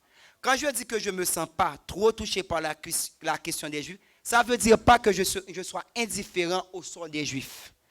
Étant donné que je suis haïtien et que les Haïtiens sont majoritairement descendants d'Africains, donc en cherchant mes origines, je les trouve en Afrique, je ne les trouve pas en Israël, je ne les trouve pas en Mésopotamie, je ne les trouve pas en Palestine. Donc je ne vais pas regarder de ce côté-là. Donc si... Oui, attendez. Moi, j'ai le droit d'avoir une position, comme tu as le droit d'avoir des positions. Ou bien doit d'accord avec, ou bien doit pas d'accord avec, et si pas d'accord avec, ou d'accord avoir pas d'accord avec. Ok? Non, c'est sérieux. Non, moi, je te dirais franchement que je ne me sens pas touché par le sort des Juifs. Ça ne veut dire pas qu'ils me laissent indifférent. Moi, je m'intéresse beaucoup plus aux peuples africains qui sont mes ancêtres, qui sont mes homologues, que de m'intéresser aux Juifs. Maintenant, s'il y a quelqu'un qui veut prendre le parti des Juifs, bon, que bon vous semble, et vous faites comme vous voulez, moi je ne vous dis rien. Moi, je prends le parti de mes compatriotes haïtiens et de mes grands frères africains. L'Afrique qui est le continent de mes ancêtres, c'est là que je me sens situé. C'est là que je me sens. Donc, c'est une question, on a tous le droit d'avoir notre position. Pas je sois indifférent. Et je te fais remarquer que l'histoire des Noirs, à partir de ce que le professeur Vertus Saint-Louis, après la colonisation de l'esclavage moderne, qui commence à partir de la Renaissance, est terrible. Elle n'est pas comme l'histoire des Juifs. C'est vu, on n'a pas eu de patrie, etc. Mais ils n'ont pas été victimes de 300 ans de colonisation et d'esclavage. C'est 500 ans de la Bible, c'est du n'importe quoi. 1. 2. Leurs descendants ne ressentent pas toutes les séquelles coloniales que nous sommes en train de connaître et qui sont encore partis en Haïti. Côté bon Dieu c'est blanc, après bon Dieu c'est blanc. Ils ne connaissent pas ce genre de problème. Ils ont d'autres problèmes. D'ailleurs, il y a un groupe d'Africains dont j'ai oublié le nom qui ont été dans leur nouvel État et auquel ils sont en train de faire la guerre. Ils vont se débarrasser d'eux. Je ne me sens pas trop près des Juifs. Ça ne veut dire pas que je sois... Non, mais c'est... Je n'ai pas la prétention qu'ils soient homogènes non plus. Bon, bref. Merci. Remaret n'est pas têtu, c'est sûr qu'il a bien compris. Vous pouvez continuer. Remaret. Je ne suis pas là pour juger de votre position ou pas. Non, bon, bref. Ne vous inquiétez maintenant, pas. recamper Cheikh Anta Diop comme le demandait l'UDENS Providence. Je pense qu'il n'est pas de meilleure façon de recamper ou de réhabiliter ou de faire connaître, de vulgariser, de populariser Cheikh Anta Diop comme nous sommes en train de le faire actuellement. C'est-à-dire organiser, c'est pourquoi je prends l'initiative. Je ne serai pas le premier à le lancer, qu'il y en aura d'autres personnes, Léon Diop, ils voudront faire des conférences sur des aspects de la vie ou de l'œuvre de Diop. Je pense qu'un espace aussi accueillant et composé d'un public aussi sélect que Café Philo, c'est le meilleur endroit pour parler de la question, d'où la raison pour laquelle, quand j'ai parlé à l'autre, que j'ai parlé à mon ami Raph et que j'ai parlé à Samy, que je leur ai proposé ce sujet. Donc je suis très bref en donnant cette réponse. D'accord. Et pour l'autre question, il n'y a pas d'autres questions? Non, je ne crois pas qu'il y en ait d'autres. Déjà.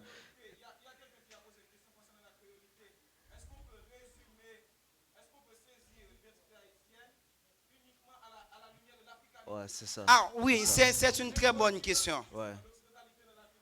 Non, c'est une très bonne question. Bon, là, ça va faire des débats entre moi et mon collègue, et on l'espère, mais ça, on verra ça autrefois. Mon propos ici, en ce qui concerne les Haïtiens, là, je reste fidèle à l'enseignement de mon maître en anthropologie qui s'appelle Jean-Yves Blot. Mon propos concernant l'identité culturelle de l'Haïtien, c'est de dire nous sommes ni Européens, nous sommes ni Indiens, ni Européens, ni Africains. Nous sommes tout simplement Haïtiens. Certains d'entre nous ont des ancêtres indiens. Je suis en train de faire un travail de mémoire où je suis en train de le prouver. D'autres ont des ancêtres européens, notamment français. Majoritairement, la population est composée de descendants d'Africains. Donc, mon propos, ce n'est pas de dire que nous n'avons pas d'ancêtres blancs, de résumer tout à la créolité, nous n'avons pas d'ancêtres indiens non plus, de tout raisonner à ce que mon ami est non irradiamment IMSI qui s'appelle Angie Waché appelle l'aborigénitude, de résumer tous aux Indiens, mais de dire tout simplement nous sommes haïtiens. Et je te dirais que j'ai fait beaucoup de débats à l'Université Laval avec des amis africains qui me déclaraient être africains. Moi, je leur disais que moi, je ne suis pas africain. Il y a différence entre être africain et être descendant d'Africains. Voilà. Merci encore de continuer à assister à cet entrecroisement expliqué à nous par le professeur Laurent. C'est la 3e série avec Kevin Sprevaris, Emmanuel Collin et puis le professeur Renaud Gauvin. Ben moi dis professeur un gros coup taille bobo, m'apprendre un peu le bagage. Mon cher, moi pas de gain trop chance qu'on ait question littérature. C'est quelques amis que me croisé dans l'école normale, dans la faculté des sciences humaines qui fait m'intéresser à la question ça. Il y en a un premier bagage que m'a dit étant qu'artiste, moi pensais que un artiste, il pas gain, c'est pas parce que il fait peinture haïtienne qui fait que il est artiste. Faut travailler à arriver toucher tout le monde. Ça c'est le premier bagage. C'est juste pour me répliquer par rapport peut-être est-ce que c'est parce que nous parlons créole et ça fait que nous parlons haïtien pour ça, on pas trop connaît. Deuxièmement, et Anta Diop, il y a quelques amis sciences humaines Ralph au songer ou OK, donc matin, je suis très fatigué parce que je travaille un peu aujourd'hui, mais le moi Haïti, Anta Diop, je me dis waouh, c'est intéressant. Même pas trop saisi le lien qui est entre Haïti et Anta Diop. Peut-être firmé, je ne pas trop saisi ça. Peut-être parce que je ne pas parler français. Peut-être parce que je parle pour les amours africains, nigériens, chinois, whatever. Et deuxièmement, et l'autre part me dit, est-ce que l'anglais lui-même, si que on parle chinois, il parle français, il parle allemand, il parle mongol, est-ce que l'anglais n'est pas un moyen de communication malgré tout aspect politique que le gagne? C'est ça que je m'avais envie de dire. J'espère que vous avez une réponse qui est brève. Hein? Moi, salue le professeur pour l'intervention là. Question maintenant les plus sur paternité et philosophie. On t'a parlé de philosophie, on dit que Platon aussi était des philosophes grecs qui étaient à faire des études en Égypte. Et m'a posé peut-être mes questions. Dès pour parler de philosophie, même à l'école, il toujours faut comprendre que la philosophie prend naissance. On y a Athènes, il a fait référence. Est-ce que le fait que Platon, tout philosophe, tu as dit, tu as étudié en Égypte, est-ce que nous voulons une paternité philosophie avec les Égyptiens? Bon, je connais, je vais regarder. Et maintenant, si vous dites oui, donc, qui ça fait nous capables d'accord affirmer ça, et plutôt, ben nous qui écrit sur ça pour nous capables vérifier. Merci. Je remercie mon ami l'homme pour la justesse de sa présentation, même si je ne suis pas toujours très d'accord avec la manière dont il a répondu à un certain nombre de questions, mais je me retrouve malheureusement à vous en poser une, moi aussi. Et peut-être qu'on peut voir qu'il ne s'agira pas d'une question, mais plutôt d'un commentaire, mais qui nécessitera forcément une réponse. Dans ce cas, ça va être une question. Vous avez présenté Cheikh Anta Diop, si je comprends bien, comme étant un immaculé. Si je me trompe, vous avez pour tâche de me conduire à la vérité. Je ne vais pas être long, je prendrai une petite minute. Je pars du présupposé que l'égyptocentrisme de Diop a été une prise de position. Et il faut le voir sous deux facettes. La première, c'est que les Occidentaux ont fait d'Égypte, par rapport à son histoire et aux retombées de cette histoire, un pays qui n'est pas un pays africain, en dépit du fait que l'Égypte est géographiquement située en Afrique. Ça, c'était une position pour montrer que les Européens ont tort de vouloir fabriquer une Égypte qui n'est pas cette Égypte africaine, justement, dont revendiquent que revendiquent les Africains.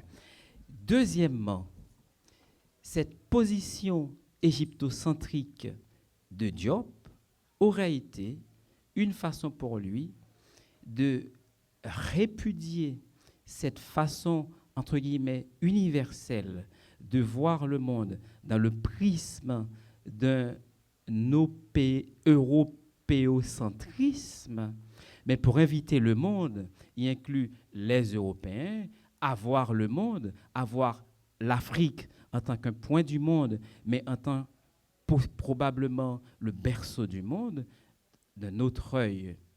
Et vous faites le rapprochement entre, tu me permettras le tutoiement, donc en tant qu'ami, l'homme, j'enlève le vouvoiement.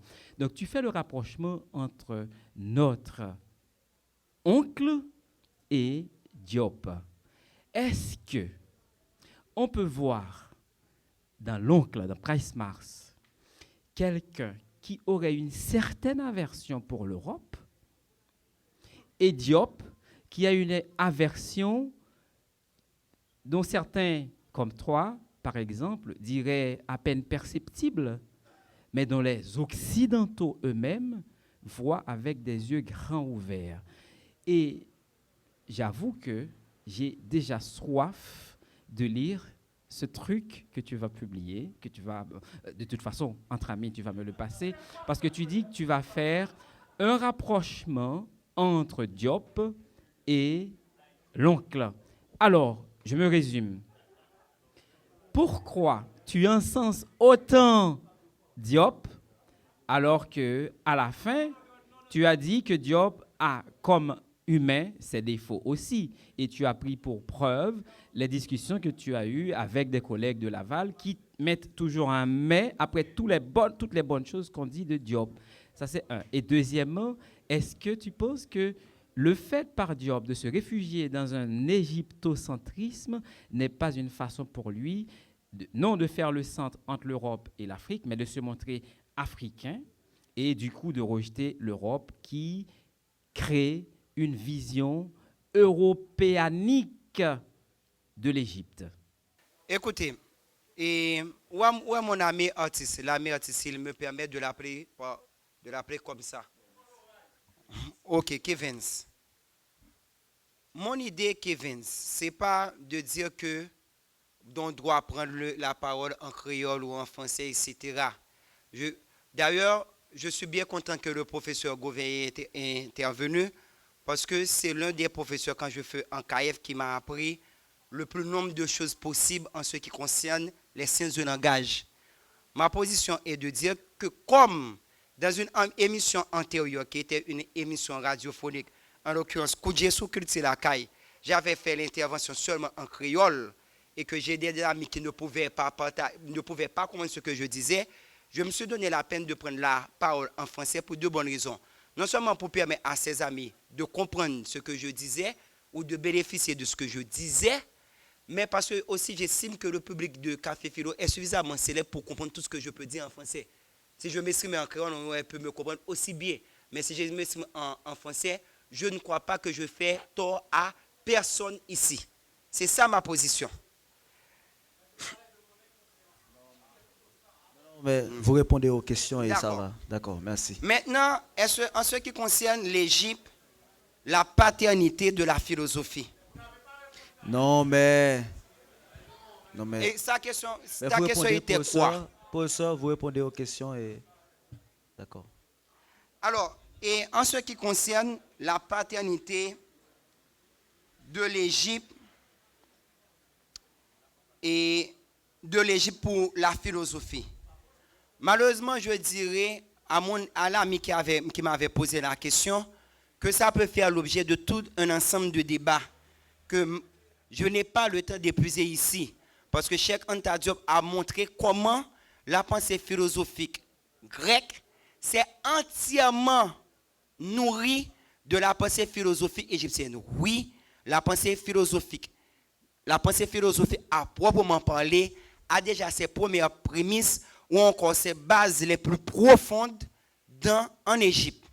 Et il y a aussi la thèse de doctorat de Moubabe Gebilolo. D'ailleurs, Diop estimait que la pensée philosophique grecque était supérieure à la pensée philosophique égyptienne. La thèse de doctorat de Moubabe Gebilolo, que je n'ai pas de mémoire, que je pourrais retrouver dans les notes, prouve clairement que c'est au contraire la pensée philosophique égyptienne qui était supérieure à la pensée philosophique grecque. Donc, en ce sens, comme je n'ai pas la thèse de doctorat, là, il faudrait que je demande qu'on me fasse la scannerisation. Mais pour approfondir les débats, je te demanderai d'aller dans le livre Anthropologie sans et civilisation ou barbarie, anthropologie sans complaisance, et de lire le chapitre qui s'appelle Existe-t-il une philosophie africaine? Et à la fin de la lecture de ce chapitre, je dois te dire que tu vas aboutir aux mêmes positions que moi. Maintenant, la question du professeur Renaud Gauvin. Alors, il faut dire que dans son intervention, il y a plusieurs questions qu'il a résumées à 2 questions. Je suis entièrement, le professeur Renaud Gauvin, parce que là, je ne le vois pas dans la salle. Ouais, j'aime parler avec les gens quand je fais des débats en les regardant. Je te dirais que professeur Renaud Gauvin, je suis absolument de votre côté. D'une part que l'égyptocentrisme est une prise de position de Cheikh Anta Diop pour mener une lutte. Parce que là, il y avait un débat où on situait l'Afrique en Mésopotamie, en Moyen-Orient, et qu'on refusait de placer l'Afrique en Égypte. Et Cheikh Anta Diop parle de 2 catégories de savants, professeur Renaud Gauvin.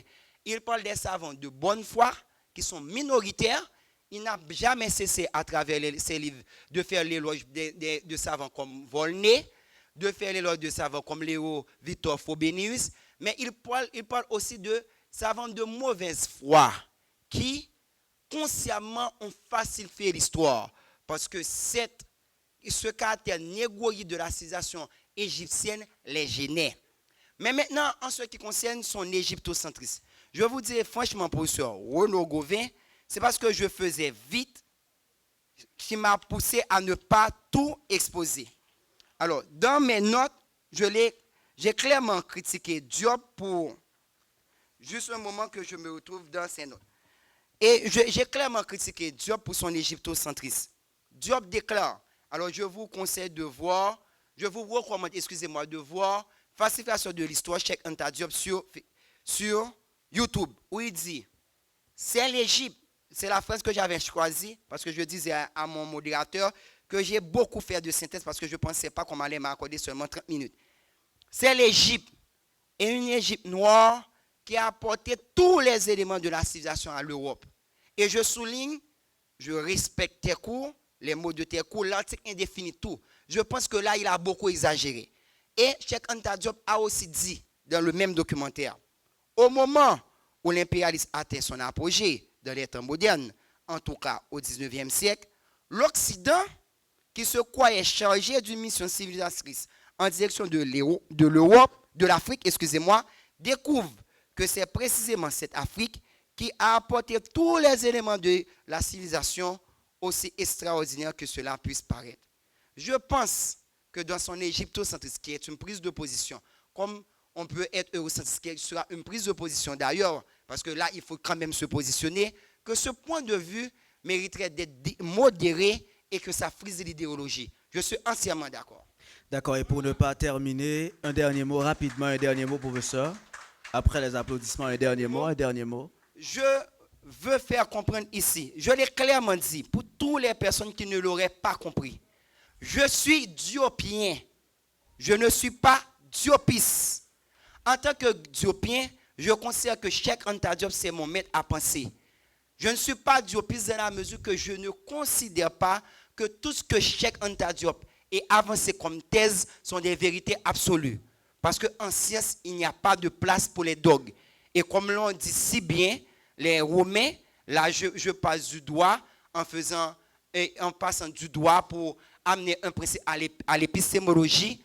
Actori incumbit onus probandi. Tout fait avancer doit être prouvé. Donc ce sont aux générations des savants africains et des savants noirs en général de prouver que soit Diop avait tort, soit Diop avait raison, parce qu'il n'a ni le savoir, ni infus, ni diffus. D'accord, merci. C'est la fin de Café Philo. Le temps rapidement de vous remercier et moi de dire que moi j'ai pris plaisir à présenter le Café Philo et de dire aussi que moi j'ai pris plaisir à regarder, à écouter le professeur. Déjà avec un sujet qui est d'actualité parce que nous nous souvenons bien, soit en 2012 et en 2014, l'ancien gouvernement, les gouvernements de Laurent Salvador Lamotte ont demandé à l'Union africaine, soit cet organisme, d'intégrer Haïti dans dans cette union et parce que Haïti qui avait le statut de membre observateur et que on voulait justement, c'était la demande faite par Laurent Salvador Lamotte, c'est un sujet d'actualité. Merci à tous. Rendez-vous à la UTN avec Café Philo. À ne pas oublier aussi, Café Philo n'existe pas uniquement à Port-au-Prince, mais il existe bien à Port-de-Paix, cet espace de parole libre tous les dimanches soirs à Port-de-Paix. Café Philo, comme pour tout un chacun, comme si vous y étiez chez vous. Merci Corneille, merci Stéphane, merci tout le public là qui était venu dans Café Philo ça. J'espère que nous tous nous sommes contents. Et Café Philo, il était fait nos plaisir. C'est chaque mardi rendez-vous ça là, dans ambiance, mais sous télévision Caraïbe tout en même temps. Nous-mêmes nous avons possibilité pour nous regarder tête nous mêmes public là qui viennent participer, monde qui pose des questions. Nous avons une chance pour nous voir nous encore. Et la prochaine fois, je souhaite et puis public là les plus nombreux et monde qui viennent poser des questions. Yo poser des questions qui quand même café a un café qui est toujours chaud. Donc merci René Antoine Lorbeau, tout technicien RTVCO, nous remercions nous public là, nous remercions encore. Voilà, c'est la fin de Café Philo, à la prochaine. Haïti chérie, la vie pas finie. Haïti chérie, changement qu'a fini. Haïti chérie, la vie pas finie. Haïti chérie, continuez à sourire. Haïti chérie, la vie pas finie. Haïti chérie, changement qu'a fini. Haïti chérie, la vie pas finie. Haïti chérie, continuez à sourire.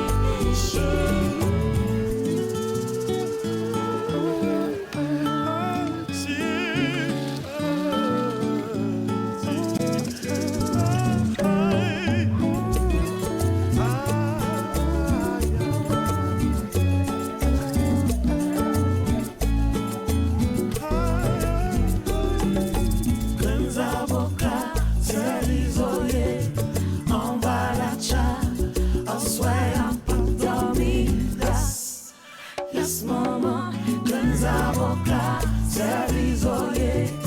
En bas la chat, on soigne pas dormir. Yes, yes, maman.